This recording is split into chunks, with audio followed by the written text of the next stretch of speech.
Terima kasih Anda masih bersama Selamat Siang Indonesia. Good people, hati-hati dalam membeli kendaraan bermotor. Alih-alih mendapat untung karena harga miring, pembeli justru bisa dijerat pidana.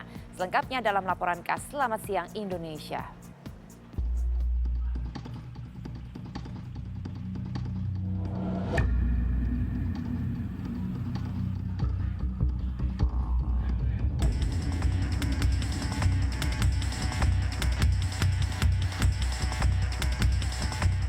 Kabar pencurian motor di berbagai daerah Indonesia seperti tidak pernah berhenti setiap harinya. Mulai dari motor yang diparkir di pinggir jalan sampai yang terparkir di dalam garasi, tetap jadi sasaran para pelaku.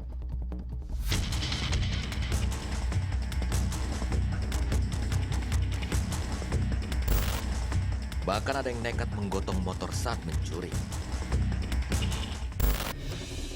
Bulan Juni silam, rumah penampungan motor bodong di kawasan Sumberjo, Bandar Lampung digerebek polisi. Tersangka mengaku sudah menjalankan bisnis transaksi jual beli sepeda motor bodong setahun terakhir. Sedikitnya lebih dari 30 sepeda motor jenis Matic tanpa surat dokumen resmi telah laku terjual. Penjualan motor bekas pun kini marak karena harganya yang lebih miring. Walau begitu kita harus waspada, good people. Jangan sampai motor bekas yang kita beli merupakan barang curian. Salah satunya A. Motor idaman yang dibelinya dengan harga miring di salah satu marketplace ternyata barang curian. Nah, ketika itu dengan harga lumayan murah, miring, saya tertarik. Coba komunikasi dengan akun yang tertera di marketplace. Kita deal gitu kan dengan harga yang tertera gitu. Nah, cuman ketika itu dari si penjual ini menyatakan bahwa BPKB dari motor tersebut sedang gadaikan. Nah, ketika deal saya bayar dengan harga kesepakatan. Nah, cuman jadi surat STNK-nya itu telat pajak sekitar 2 tahun. Timnet pun telusuri penjualan motor-motor bekas di daerah Jakarta. Mendapatkan informasi lengkap akan motor yang akan dibeli merupakan hak konsumen. Tapi ada saja pedagang yang tak mau menjelaskan secara detail tentang barang dagangannya. Oh, Pak. Mau tanya-tanya motor, Pak? Mau tanya-tanya motor, ini untuk Bapak ya? Ini kisaran dari berapa sampai berapa, Pak ya? Yang paling murah Matic aja, Matic yang paling murah. Ini paling murah itu Di berapa? teman itu sama dia. Oh, di teman ya? Keluaran tahun berapa, Pak itu, Pak? Hah? Tahun berapa? 2011. 2011 ya, Pak ya? Kemarin saudara tuh ada yang beli motor bekas, STNK-nya sih ada, kata yang jualnya itu BPKB-nya lagi digade, taunya ternyata ini, apa namanya, hasil ya nggak bener lah gitu. Makanya saya bisa lihat suratnya dulu nggak, Pak? Buat bukti ke istri aja nih, udah lengkap nih surat-suratnya gitu. Ya komplit, ada masalah pulangin. Oh gitu. Good people, angka kejahatan pencurian sepeda motor yang masih tinggi tentu membuat masyarakat khawatir. Hal ini juga yang membuat sebagian penjual tidak berani menjual motor bekas yang tak bersurat.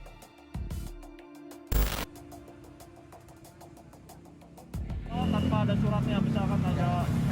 Kita tidak berdasarkan surat dulu kalau mau jual beli. Oh gitu. Iya, unit, surat, kelengkapan. Kalau nggak ada itu ya kita nggak berani, Pak. Mau tanya, Pak, ini tuh kalau jual beli motor bekas kan ya? Nah, mau nanya kalau... Dia karena tahu. Tapi kalau kita nggak berani. Oh, berani ya.